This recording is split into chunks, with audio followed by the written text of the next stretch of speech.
कोशिश कर रहा हूँ कि आज तक मैंने जिंदगी में संविधान का देखा था और नाम सुना था, आज मैंने हाथ में पकड़ लिया है। आज मैं कसम खाता हूँ, आज मैं प्रण करता हूँ कि मैं जब तक मेरा जिंदगी रहेगा तब तक मैं विनय भैया और चंद्रशेखर भैया के साथ कदम से कदम मिला कर चलूंगा।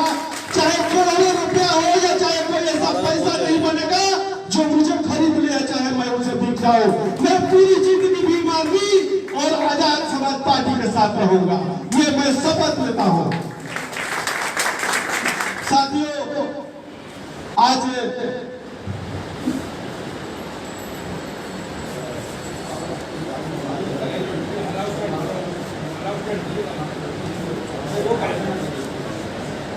सर्वप्रथम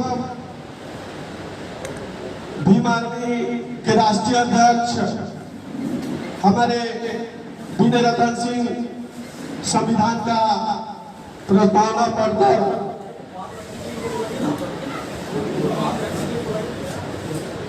मैं आग्रह करूंगा अपने मुख्य अतिथि भीम आर्मी के राष्ट्रीय अध्यक्ष विनय रतन सिंह को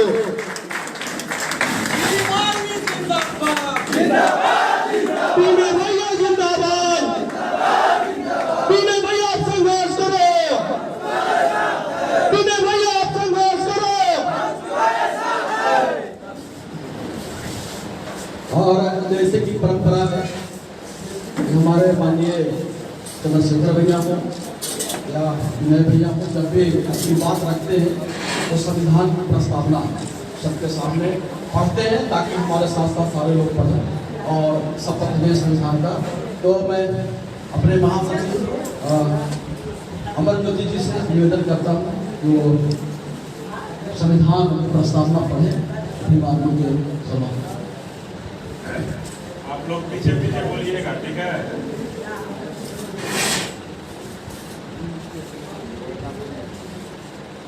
हम भारत के लोग भारत को एक संपूर्ण प्रभुत्व संपन्न समाजवादी धर्मनिरपेक्ष लोकतंत्रात्मक गणराज्य बनाने के लिए तथा नागरिकों को सामाजिक आर्थिक और राजनीतिक न्याय विचार अभिव्यक्ति विश्वास धर्म और उपासना की स्वतंत्रता प्रतिष्ठा और अवसर की समता प्राप्त कराने के लिए तथा उन सब में व्यक्ति की गरिमा और राष्ट्रीय एकता और अखंडता सुनिश्चित कराने वाली बंधुता बढ़ाने के लिए दृढ़ संकल्प होकर अंगीकृत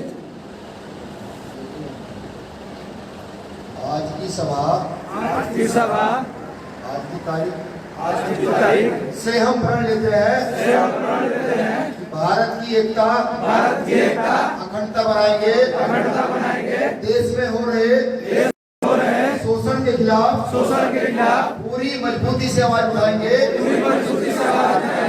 जिन जातियों को आज तक सम्मान नहीं मिला है उन्हें सम्मान तब तक ना दिला दे, हम निरंतर चलते ही जाए। जय भीम।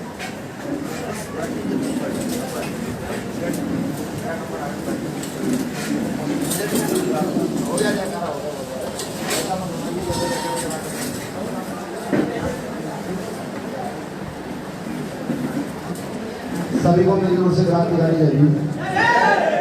पीछे तक के साथी है या नहीं आ रही है? बिल्कुल क्लियर आ रही है, अभी भी क्लियर आ रही है।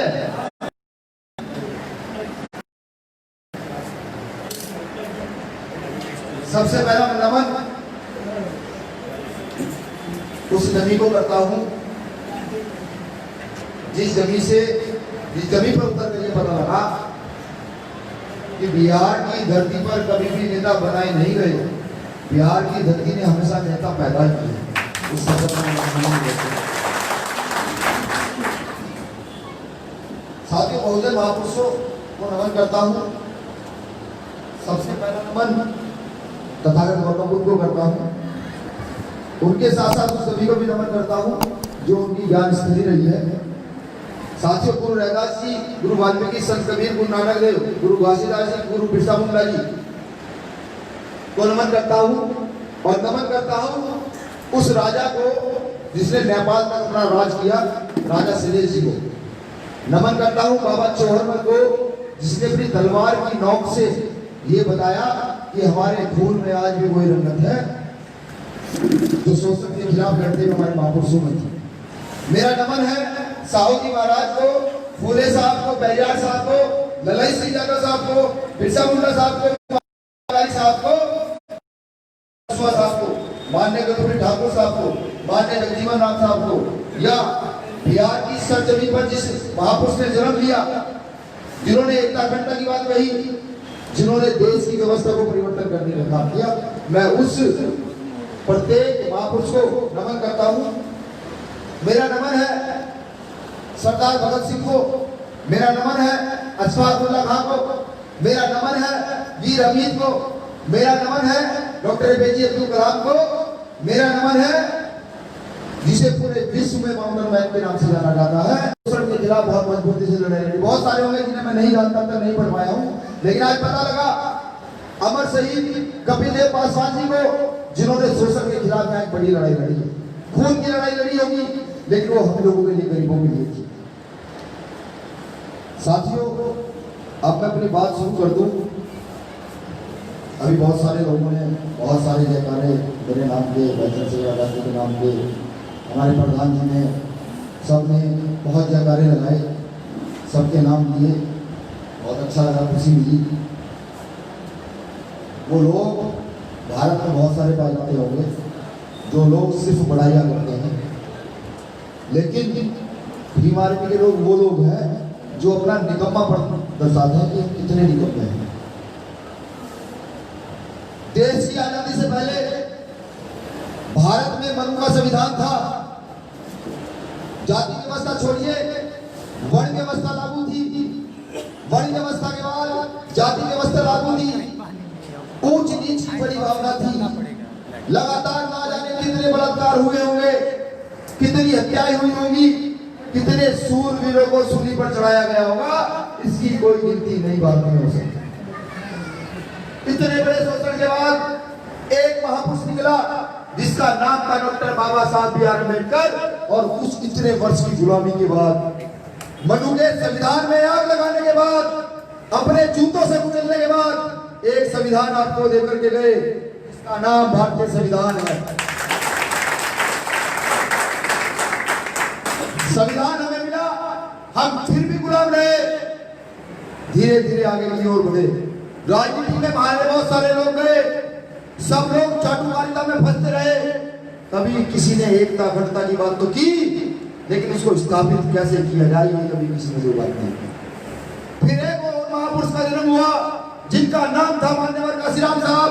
उन्होंने देखा कि इतना बड़ा समाज जो सिर्फ छोटी छोटी जातिवाद के चक्कर में आज देश में बिखरा हुआ है, बाबा साहब के दिए गए संविधान के अनुसार इस देश में लोकतंत्र स्थापित है, तो सिर्फ ये चलता रहता है कि इस देश में हम लोगों का क्या होगा, हम लोग कब सुधरेंगे, कब बदलेंगे।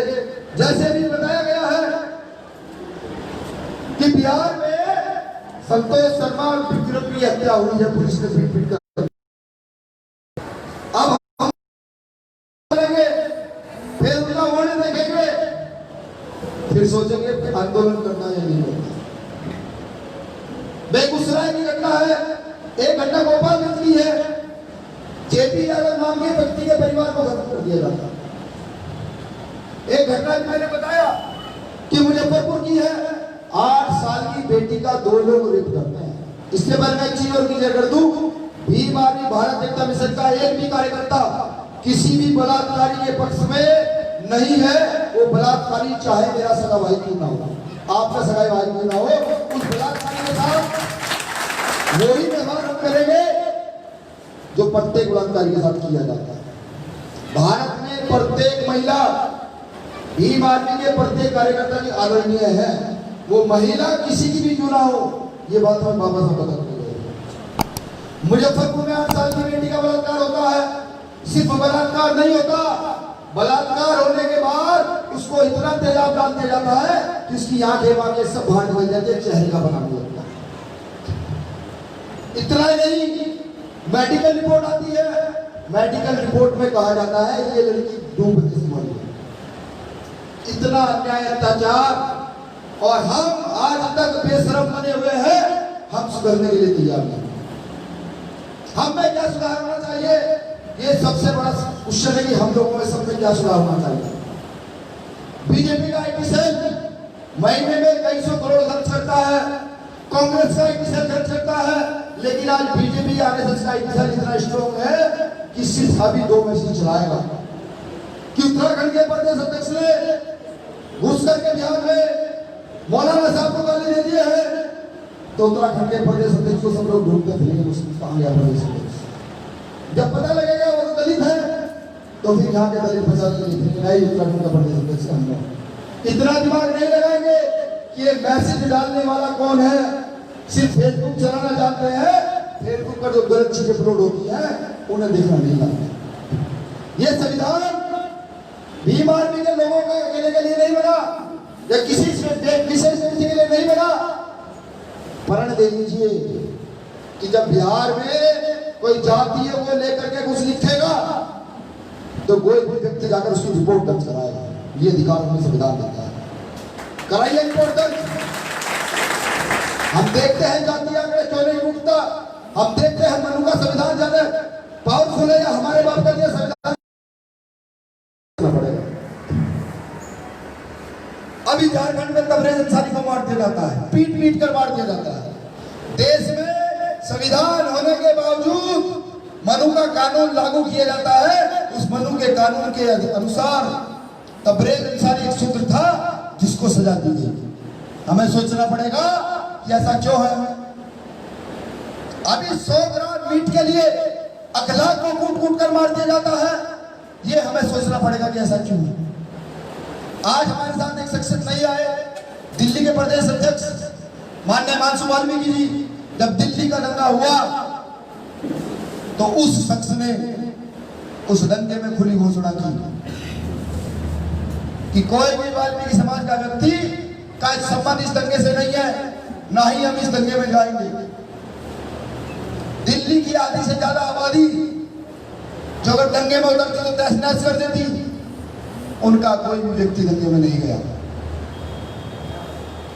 उसका रिजल्ट ये निकला, आरएसएस परेशान हो गई, बीजेपी परेशान हो गई कि लड़ने वाले लोग कहां से पैदा हुए। आरएसएस बीजेपी जानती है कि भारत में किसी के खून में अगर गर्मी है तो यहाँ का आदिवासी समाज है, वो यहाँ का दलित है, अगर वो एक बार निकला बाहर की ओर तो सब कुछ तहस नहस करता चला जाता है। ये यहाँ पे इसका उदाहरण भी दे दूं, बड़ी बड़ी फैक्ट्री बनाने वाले लोग कौन है, यहाँ से पहाड़ में खोद कर रास्ता निकाल देने वाले लोग कौन है, भारत का संविधान लिख देने वाले लोग कौन है, आज भी तपती दोपहरी में फावड़ा चलाकर सड़क बनाने वाले कौन लोग कौन है, इस चीज का आंकड़ा देख लीजिए, पता लग जाएगा। आज भी पूरे देश के अंदर गटरों में घुसकर टट्टी साफ करने वाले लोग कौन है, आंकड़ा निकाल करके देख लीजिए। ये लोग ये वही लोग हैं जो इस देश की व्यवस्था को बदलते हैं, बदल सकते हैं। कि हमें किस दिशा की ओर चलना। बिहार का चुनाव है, हर 5 साल में 3, 4, 5 चुनाव हो जाते होंगे, सभी प्रदेशों में आते हैं, सबकी अपनी राजनीति है, क्षेत्र अलग है, सांस्कृतिक क्षेत्र अलग है, राजनीतिक व्यवस्था अलग है, समाज व्यवस्था अलग है, आर्थिक व्यवस्था अलग है। लेकिन ये लागू किन लोगों पर हो, ये सोचना पड़ेगा। बीजेपी आगे गठबंधन कर लेती है, सरकार दे देती है। महाराष्ट्र में गठबंधन करती है, सरकार दे देती है। यूपी में गठबंधन करती है, सरकार दे देती है। प्रत्येक प्रदेश में जा जा करके अपनी सरकार बना लेती है। और इस देश की सबसे बड़ी आबादी जिन्हें भी बहुजन कहा गया या जिन्हें मुस्लिम कह लीजिए, जिन्हें दलित आदिवासी कह लीजिए, माइनॉरिटी के लोग कह लीजिए, उनकी क्षेत्रीय पार्टियां बहुत सारी हैं, लेकिन देश में आज तक अपनी सरकार स्टैब्लिश नहीं कर पाए। इस चीज का मुझे कारण भी जानना है। अगर ये चाहते हैं कि अभी जो चीख चीख कर बाबा तेरा मिशन अधूरा हम लोग मिलकर करेंगे पूरा, काशीराम साहब आपका मिशन अधूरा हम लोग मिलकर करेंगे पूरा, बहुजनों का बहुजन महापुरुषों का मिशन अधूरा हम सब मिलकर करेंगे पूरा, ये बोलने से पूरा नहीं होगा। जान लीजिए, काम तो करना पड़ेगा, जाति धर्म छोड़कर काम करना पड़ेगा, और भारत की राजनीति में एक थर्ड फ्रंट खड़ा कर इनको दिखाना पड़ेगा कि अगर हम सामूहिक हुए 100 साल तो 100 साल, अगले 5000 साल तक तुम्हारे हाथ में सत्ता नहीं जाने देंगे। काशीराम साहब कहते थे कि जिनकी सामाजिक जड़ें मजबूत ना हो उनका राजनीतिक पेड़ एक हवा के झोंके से गिर जाता है। उदाहरण है, महाराष्ट्र देख लीजिए, बिहार देख लीजिए, यूपी देख लीजिए, जहां जहां आपके राजनीतिक पेड़ लगे हुए हैं, उनकी सामाजिक जड़ें खोखली कर दी गई हैं, वो आज चाटुकारिता का जीवन व्यतीत कर रहे हैं। क्या हमें समझ नहीं आनी चाहिए, जिस देश की राजनीति पर यहां के मूल निवासियों का कब्जा होना चाहिए था, या लोकतांत्रिक ढंग से कहे उन लोगों का कब्जा होना चाहिए था जिनकी जनसंख्या सबसे ज्यादा है। आज यहाँ की राजनीति पर कब्जा किनका है? बताइए किनका कब्जा है? आपने कोई आदमी ऐसा जो संसद में बैठकर ये कहे कि नहीं आरक्षण हमारा संवैधानिक अधिकार है, वो ये कहे नहीं SC/ST एक्ट की भी देश में जरूरत है? सिर्फ राजनीति बस तोते की तरह मुंह खोलना हमारे नेता जानते हैं।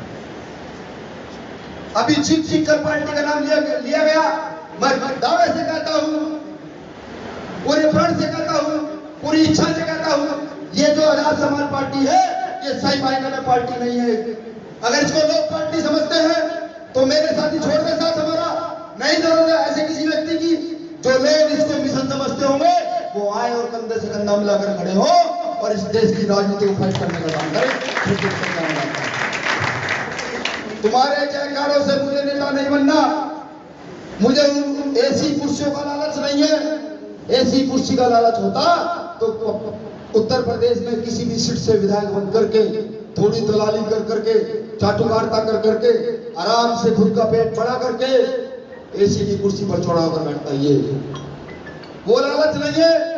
वो लालच होता तो बिहार आने की जरूरत क्या थी, महाराष्ट्र मध्य प्रदेश जाने की जरूरत क्या थी? वो लालच नहीं है। भारत में बहुजनों में परिवारवाद की राजनीति नहीं चलने देंगे किसी भी कीमत पर, सामंतवाद की राजनीति किसी कीमत पर चलने नहीं देंगे, क्योंकि मेरे पास मैक्सिम है, मेरे पास अमरज्योति है, मेरे पास चंद्र पासवान है, मेरे पास महाराष्ट्र से कामले है, मेरे पास बिहार से मनोज वर्ती।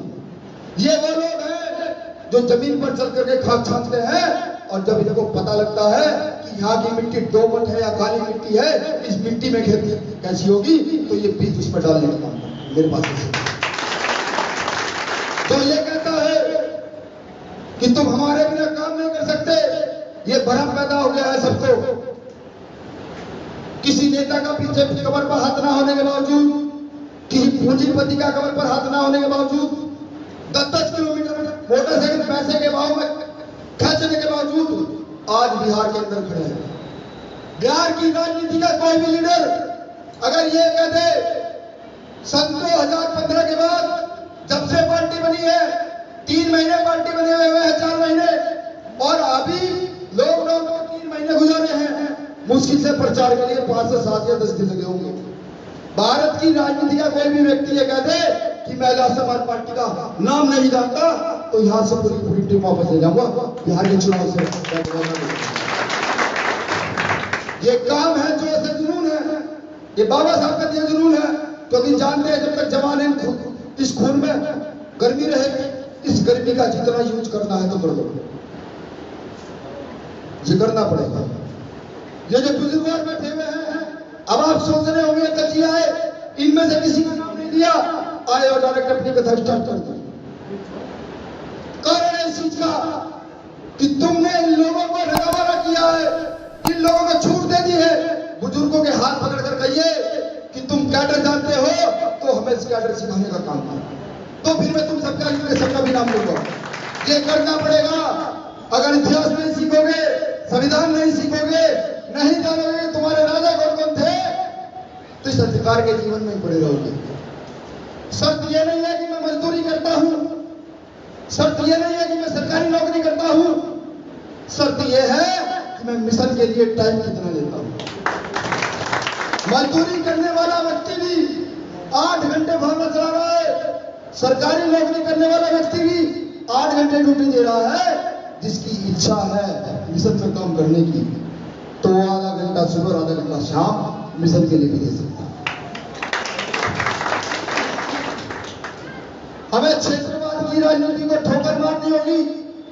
हमें यहां बैठ करके भोजपुर के आरा में नेशनल राजनीति के विषय में सोचना पड़ेगा और उसी राजनीति को हमें सीखना पड़ेगा। अगर आप चाहते हैं इस देश की व्यवस्था बदले, तो ये प्रत्येक युवा को करना पड़ेगा। ये उस युवा को करना पड़ेगा जिनके बुजुर्गों को चलने नहीं दिया गया, जिनके बुजुर्गों को खाने नहीं दिया गया, जिनकी माताओं की बेटियों की इज्जत के साथ खिलवाड़ किया गया। ये उस युवा को करना पड़ेगा। अभी बहुत सारी जातियों की बात चल रही थी। मैं भी इस बात को दोहराता हूं कि जब तक तुम बटे रहोगे, वो डटे रहेंगे। अगर उनको डटने से हटाना है तो खुद को बटने से हटाना होगा। तोड़ दीजिए उनकी कमान, एकजुट होकर तोड़ दीजिए। देश में लोकतंत्र है, ये याद रखिए। अपने आप में भी लोकतंत्र स्थापित कीजिए। जो व्यक्ति जातिवाद की बात दीवार केंद्र करेगा, उस व्यक्ति का बहिष्कार भी करने का काम कीजिए। ये कर दीजिए। दावा ये नहीं कि खाली बिहार की राजनीति बदली जाए, दावा यह है इस पूरे देश की राजनीति बदली जाए। मैं पूछता हूं यहां की सरकारों से भी, जब लॉकडाउन लगा, महिलाएं बिहार की दूर दूर से पैदल आई हैं। पूरे देश का एक भी जिला ऐसा नहीं जहां बिहार से कोई काम ना करता हो। जिस देश को पूरा बिहार चला रहा हो, गंदगी साफ कर रहा हो, आधे से ज्यादा व्यवस्था संभाले हुए हो, क्या उन लोगों का इतना भी अधिकार नहीं बनता कि उनको साधन मुहैया करा जाए कि वो अपने घरों तक जा सके? नहीं बनता क्या? बनता है, बनता है। लेकिन बिहार की राजनीति के राजनेता वहां इस चीज को रखने का दमखम नहीं रखते हैं, नहीं रखते दमखम। अभी वर्चुअल मीटिंग होती है बीजेपी के लोगों की। मैंने भी सोशल मीडिया पर फोटो देखा कि एक बांस के पेड़ पर जंगल में एलईडी लगी हुई है और वहां पर भाषण चल रहा है। हमने कहा बहुत अच्छे, अपनी बात सुनाने के लिए 150-200 करोड़ रुपए है, लोगों को किराए से लाने के लिए 10-20 करोड़ रुपए चाहिए। बहुत अच्छे। इस राजनीति को परिवर्तन अगर करना है तो एक लो चल पड़ी है। चंद्रशेखर आजाद रोज पैदा नहीं होगा। एक दिन मैंने कहा, तो मेरे मित्र भी है, मैंने कहा यार आंदोलन में घुस जाते हो जा करके, नाम इतना बड़ा हो गया है, कोई गोली गोली मार देगा भाई, ये सब मिट्टी में मिल जाएगा। हंसते हुए मुझे कहा कि मानने तक ही अगर गोली कोई मार दिए ना, तो आप सब लोगों ने इतने चंद्रशेखर पैदा कर दिए हैं कि पे एक तो झिल नहीं रहा है, वो जो लाखों निकलेंगे उन्हें कैसे झेलेंगे? ये सत्यता है, ये समझने की बात है, ये अपने राजनीतिक स्वार्थ सिद्ध करने की बात नहीं है। अगर कोई व्यक्ति ये कहता हो कि तजियरपुरी टीम आई है बिहार में अपनी राजनीति स्थापित कर दे, तो राजनीति तो स्थापित होगी मेरे भाई, क्योंकि सही करने वालों के साथ सही होता है और गलत करने वालों के साथ गलत होता है। ये मैं नहीं कहता, ये यहाँ का इतिहास नहीं कहता। हम जानते हैं हमारे ब्लड में इतनी ताकत है कि बिहार के घर घर तक जाकर, अब नहीं तो अगले 5 साल में, अगले 5 साल में नहीं तो अगले 10 साल में बिहार के घर घर तक जाकर हम अपना प्रचार प्रसार कर सकते हैं। इतनी बात है। जो ये कहेंगे आने वाले टाइम में कि भैया भीम आर्मी तो क्षेत्रीय संगठन है, दूसरी पार्टियों ने इसको उठाया है, तो मैं उनको भी चैलेंज कर दूं। आज इस चुनाव में तो 6 महीने हैं, बाढ़ का भी टाइम है, हम लोगों के पास भी कोई व्यवस्था नहीं है, लेकिन जिस दिन आप लोगों ने 1-1 रुपया देना स्टार्ट कर, व्यवस्था स्टार्ट कर दी, तो जितने बिहार में घर हैं उतने कार्यकर्ता यहाँ पर सिर्फ चुनाव की कैंपेनिंग में लेकर आऊंगा, जितने कि एक घर में जाए, वहीं रहे, वहीं रोटी खाए, वहीं समझाए कि भीम आर्मी और आजाद समाज पार्टी की जिसको जरूरत क्यों। ये किया जाएगा, ये किया जाएगा, क्योंकि देश में आरएसएस के नाक में कोई चीज निकल डाली है तो उसका नाम भीम आर्मी भारत विकास है, और इससे पहले किसी ने निकल डाली थी तो उसका नाम टीएस फॉर टाउनशिप था। यही काम भीम आर्मी करेगी, पूरे देश में करेगी। तुम बेटे के साथ बलात्कार करोगे तो बलात्कार तो हमारे खून में सिखाया नहीं है, लेकिन हाँ तुम बलात्कारी बनोगे तो तुम्हें जवाब देने का काम भीम आर्मी के कार्यकर्ता करेगा। ये जाके फैला मैं कहता हूं मेरी बहनों को भी, बहुत सारी बहनें मुझे लाइन में खड़ी होंगी, खुला कहता हूं, नहीं डरता कि कोई बलात्कार करने के लिए आए तो गर्दन उखाड़ दीजिएगा, भीम आर्मी के लोगों के पास मैसेज भिजवा दीजिएगा, भैया गर्दन उखाड़ दीजिए, अब ठीक है। सुधरना पड़ेगा, लेकिन ये अगर गले में डालते हो, बाबा साहब का नाम लेते हो, संविधान का नाम लेते हो, तो इस जाति व्यवस्था को पहले तुम्हें तोड़ना पड़ेगा। जिनसे हमारी लड़ाई है वो क्या जाति व्यवस्था रखते हैं? 3 लोग हैं, 3 लोग तुमसे क्या जाति व्यवस्था रखेंगे? तुम 97 लोग हो, 97 जगह जातियां बनी हुई है, तो 3 लोग तो एक हो जाएंगे कल। हम 97 लोग एक नहीं हो पाए, उसके लिए एक होना पड़ेगा, बिल्कुल पड़ेगा। देश की राजनीति का सामाजिक स्ट्रक्चर इन्होंने खराब कर दिया है। समझिए मैं क्या कहना चाह रहा हूं। देश की राजनीति का सामाजिक स्ट्रक्चर खराब कर दिया है, यानी कि जो कुछ थोड़े बहुते नेता थे, नाम लेने वाले नेता थे, उनको आईटी आईबी की जांच में जबरदस्ती भुगतान कर गया है और कह दिया गया कि पूछ खोलोगे तो बाहर नहीं आएंगे। सुप्रीम कोर्ट को गुलाम कर दिया है, पूरे चैलेंज के साथ कहता हूं, सुप्रीम कोर्ट को गुलाम कर दिया है। गुरु रविदास घर जब दिल्ली में गिराया गया था, यह महत्वपूर्ण नहीं रखता कि वह गुरु घर था, महत्वपूर्ण ये बात सबसे ज्यादा रखती है, भारत का एक महापुरुष उस जगह 700 साल पहले गया था और एक मुसलमान राजा ने उसको रुकने की जगह दी थी। जब देश में 100, 200, 300 साल पुराने जगह तुम पुरातत्व विभाग के अधीन कर देते हो, उनको हिस्टोरिकल बना देते हो, तो उस गुरु घर वाली जगह में क्या परेशानी थी कि सुप्रीम कोर्ट के जजों ने उसे तोड़ने का काम किया। ये सोचने का विषय है कि 700 साल पुराने ऐतिहासिक चीज को तोड़ दिया गया। कोई नई ताकत दिखी, दिल्ली में पहुंचे। अब संविधान के विरुद्ध बात करूंगा, दिल्ली में बिहार से पासवानों की ट्रेन भर कर, महाराष्ट्र से 12 की ट्रेन भर के आई, उड़ीसा से 2 की ट्रेन भर के आई, यूपी से 12 की ट्रेन भर के आई। जब वो ट्रेन भर के पहुंची दिल्ली, 10 लाख लोग थे, 10 लाख लोग।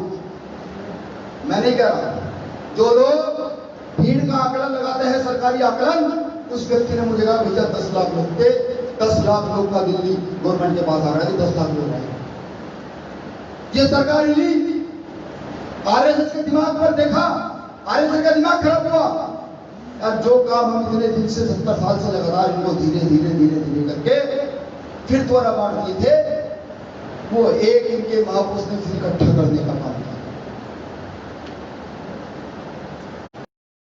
लेकर चल गया। क्या मतलब था गुरु रविदास जी से उनका, क्या मतलब था घर से उनका? वो इसलिए उतरा कि मुसलमान की समझ में आ गया है कि तुम बहुजन है और यहाँ की सनातनी व्यवस्था के तहत तू भी सुधर है, तुझे समझ में हमें सीखना पड़ेगा। मानने वाले से लोगों को ये पूछिए कि क्यों मान्यवर काशीराम साहब पूरे देश में स्टैंड हो गए और क्यों आज 55,000 करोड़ के लोग कोई पूछने के लिए तैयार है। पूछिए, बताएंगे इतिहास में, तुम्हारा इतिहास बताएंगे राजनीति की कैसे आगे की ओर बढ़ा जाएगा, ये जानना पड़ेगा। कोई कहता है कि चंद्रशेखर आजाद में कुछ अलग है, विनय रतन में कुछ अलग है, महक सिंह में कुछ अलग है। ऐसा नहीं है। दर्द महसूस करते हैं सिर्फ हम लोग दर्द महसूस करते हैं। एक बलात्कार का दर्द महसूस करते हैं वो किसी और की बेटी के साथ नहीं, हमारी बेटी के साथ हुआ, ये महसूस करते हैं। मुझे बिहार में अगर राजनीति नहीं करनी, राजनीति बढ़ेगी तो बिहार के लोग ही बनेंगे। एक वार्ड मेंबर से मुख्यमंत्री तक बिहार के लोग बनेंगे। लेकिन ये गला फाड़ते हुए घर छोड़ करके रात दिन किस लिए घूम रहे हैं, ये आप लोगों को सोचना चाहिए। मेरी उम्र आपकी उम्र सेम है, मैक्सी की मेरी उम्र सेम है, ये सोचना पड़ेगा तुम्हें, ये सोचना पड़ेगा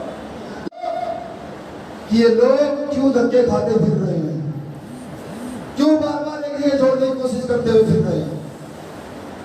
फाइट करना होगा और इसके कैडर को ऐसे फाइट नहीं कर पाओगे कि आरएसएस का एक व्यक्ति बैठ करके फर्जी आईडी बनाता है कि मनोज कुमार राम, वो कहता है कि तुषार ने यह कर दिया, इधर से अमर ज्योति कहता है अच्छा बिरादरी की बात आ गई है, अब लड़ेंगे, लड़ना स्टार्ट करना। नहीं, ऐसा नहीं होगा, ऐसा नहीं होने देंगे। मैं कह दूं संघियों को, जितनी ताकत है उतनी लगाओ। तुमने हमारा पूरा ओबीसी कैडर छीन रखा है। जिस दिन मेरे ओबीसी भाई समझने पर आए, मेरे सिंह यादव को पढ़ने पर आए, भोले साहब को पढ़ने पर आए, तो तुम्हें एक झटके में उठाकर ऐसे धोबी की तरफ पटक कर मार देंगे कि तुम्हें पता नहीं है कि तुम राज करने की हवस पालिए। राजा सलेश को जानते होंगे, नेपाल तक राज किया। राजा सोम को जानते होंगे, पूरे भारत पर राज किया। तुम्हारे अंदर जब उन्हीं का बलन है, तुम्हारे अंदर राज करने की हवस क्यों नहीं है? देश का मुसलमान बाएं में लाए खड़ा है, कह रहा है कि हमने कांग्रेस को राज कराया, हमने यहाँ पर यहाँ की क्षेत्रीय पार्टियों को राज कराया, पूरे देश में पार्टियों को राज कराया, लेकिन हमें सुरक्षा देने का काम किसी ने नहीं किया। सबने हमारा राजनीतिक फायदा उठाया। लेकिन आज चंद्रशेखर आजाद जब जामा मस्जिद पर गया तो वहां के मुस्लिम युवाओं ने बड़े बड़े लीडरों को, नेताओं को वहां फटकने नहीं दिया, कहते भागो तुम्हारी जरूरत नहीं है। जब वो लोग चंद्रशेखर आजाद को नेता बनाना चाहते हैं, चलना चाहते हैं, भारत के इतिहास में पहली बार सीए एनआरसी का विरोध करते हुए पूरे देश का मुसलमान बाबा साहब की फोटो पकड़े हुए था। गांधी जी की फोटो तो नहीं थी, बाबा साहब की। लेकिन वो देख रहा है कि इनका जातिवाद खत्म हो तो ये हमारी रक्षा कर पाएंगे। अगर इनका जातिवाद खत्म ना हुआ तो ये हमारी रक्षा कहां से कर पाएंगे? दूसरे लोग जिनको आप अपर क्लास लोग कहते हो, जिनको आप सामंती कहते हो, जिनसे अपनी लड़ाई बनाते हो, अगर मुसलमान इतना सा भी इशारा कर दे तो वो इनको गले लगाने के लिए तैयार नहीं, कहेंगे भाई नहीं तुम ही हो जो पूछो, क्योंकि वो जानते हैं ताकत राजा में होती है, ताकत राज में होती है, ताकत चाटुकारों में नहीं होती, ताकत बिकने वालों में नहीं होती, ताकत देश का मुस्लिम युवा जब फोन करता है तो कहता है कि भैया बताइए कब आओगे, आप बता दीजिए कब आओगे। जिले में ऐसा तूफान खड़ा करेंगे कि यहाँ का मुख्यमंत्री भी सोचेगा कि कौन है। मुस्लिम युवा कहता है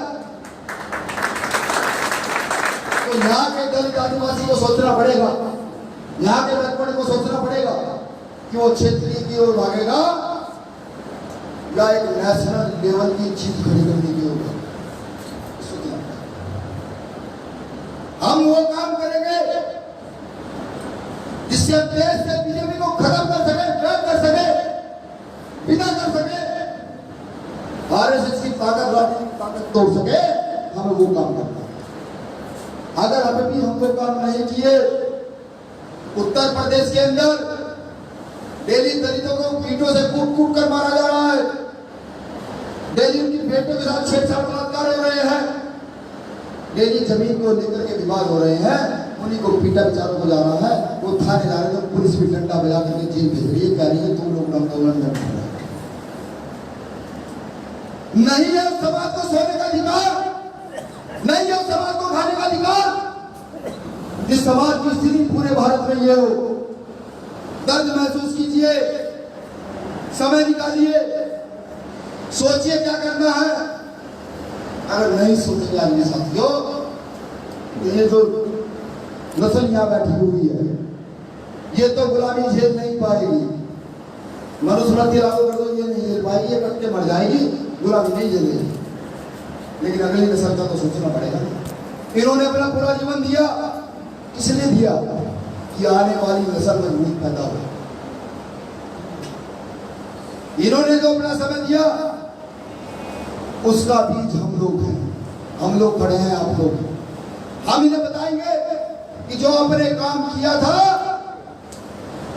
आपके काम को आने वाली नस्ल ने आगे ले जाने का काम किया, पीछे धकेलने का काम हम इनको जल्दी बताएंगे।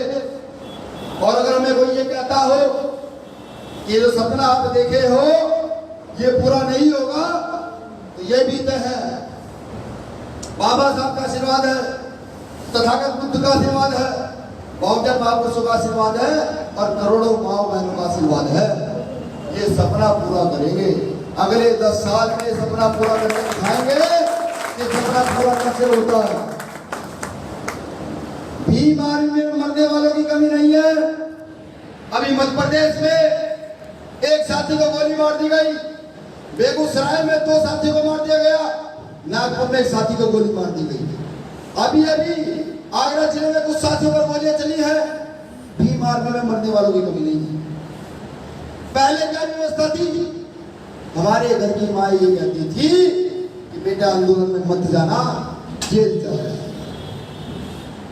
हम पहले खुद जेल गए। चंद्रशेखर आजाद जी 16 महीने एक साथ जेल में रहे और जेल में रहने के बाद ये बताया कि मेरे भाइयों, जेल में इंसान रहते हैं, जानवर नहीं रहते हैं। अपने एक अधिकार के लिए लड़के जेल में जाओगे तो सारा कैडर सम्मान करेगा, बड़े से बड़ा अधिकारी उठकर आपका अभिवादन करेगा। चोरी और बलात्कार करके नहीं है, लोग तो फांसी चढ़ गए हैं। भगत सिंह फांसी चढ़ गए थे 23 साल की उम्र में, और बहुत सारे क्रांतिकारी फांसी चढ़ गए हैं। बहुत सारे लोग सोचेंगे कि विनय रतन सिंह आया था, लोगों को एग्रेसिव करके चला गया। ये एग्रेसिव पर नहीं है, ये दर्द है मेरा, जो मेरी जुबान के जरिए बाहर आ रहा है। और ये दर्द तुम लोगों को महसूस होना चाहिए। जब बीमार में गए एक कार्यकर्ता बोले, ये आवाज होनी चाहिए। समाज के लोगों तक जब तक चीख चीख कर नहीं बताओगे। एक पुरानी कहावत गांव में कहा करते थे कि जब चोर आए तो शोर मचा देना चाहिए। जब चोर आए तो शोर मचा देना चाहिए। भारत में चोरों का कब्जा हो चुका है। भारत में चोरों का कब्जा हो चुका है। अब हमारे अंदर ताकत कितनी है शोर मचाने की, तो ये देखना चाहते हैं। अभी हम शोर मचा रहे हैं और जिस दिन व्यवस्था हाथ लगी उस दिन इन लोगों को बताएंगे ये क्या CNRC करके हम लोगों को डिटेंशन कैंप में भेजना चाहते हैं। उस दिन इनको बताएंगे, उस दिन इनको DNA का सही असर बताएंगे, उस दिन इनको बताएंगे कि DNA के आधार पर CNRC कैसे की जाती है, ये बताएंगे। हम लोगों को सामूहिक एकता बनानी होगी। देश का पूरा व्यापार, आर्थिक व्यवस्था, जैसे खनन के ठेके हैं, सोचिए किसके पास है? बड़े लेवल पर 5,000 करोड़, 100 करोड़, 500 करोड़, इस लेवल पर।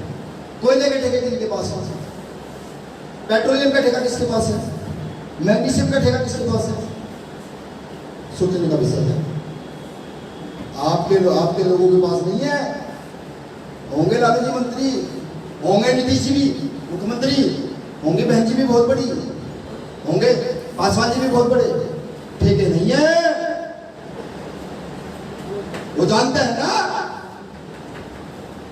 इनको ठेके दोगे तो ये अपने खास लोगों को भेजेंगे। कौन बड़ा होगा वो जानते हैं। उनकी तो थ्योरी है कि जूते को पैर में पहनो, उनकी थ्योरी है, समझो। हो सकता है 2022-24 में चुनाव ना हो सकता है।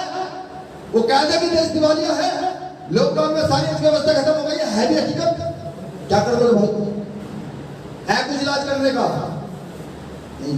समर्पित पार्टियों को उनकी जमानत जब्त करने का काम कर दो तो इनके सारे मंसूबों में पानी भर जाएगा। ये सत्यता है।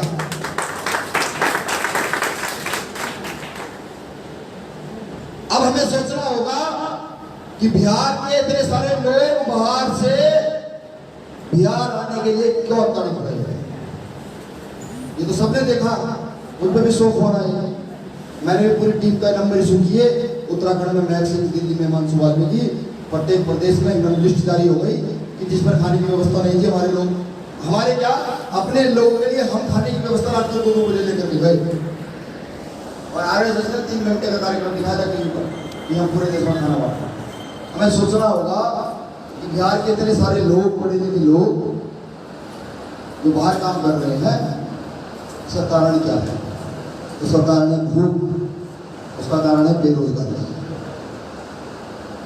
जब यहाँ आया तो कुछ लोगों से बात भी हुई, उससे पहले थोड़ा सा पढ़ा भी कि बिहार के असली उद्योग धंधे जहाँ कई हजार लोग काम किया करते थे उनको बिहार से बाहर किया गया है। इन चीजों पर काम होना चाहिए, लेकिन इन चीजों पर काम करेगा कौन? बिहार की भूख पर काम करेगा कौन? बिहार की बाढ़ पर काम करेगा कौन? जो बैठे हुए हैं आराम से आलीशान कोठियों में, वो नहीं कर पाएगा। जो उस बाढ़ में बहता हुआ आदमी होगा या जिसने बहते हुए को देखा होगा, वो उनका दर्द ज्यादा अच्छी तरीके से समझ पाए। ये दर्द समझना चाहते हैं, पूरे देश का सामूहिक लीडरशिप खड़ी करना चाहते हैं पूरे देश में।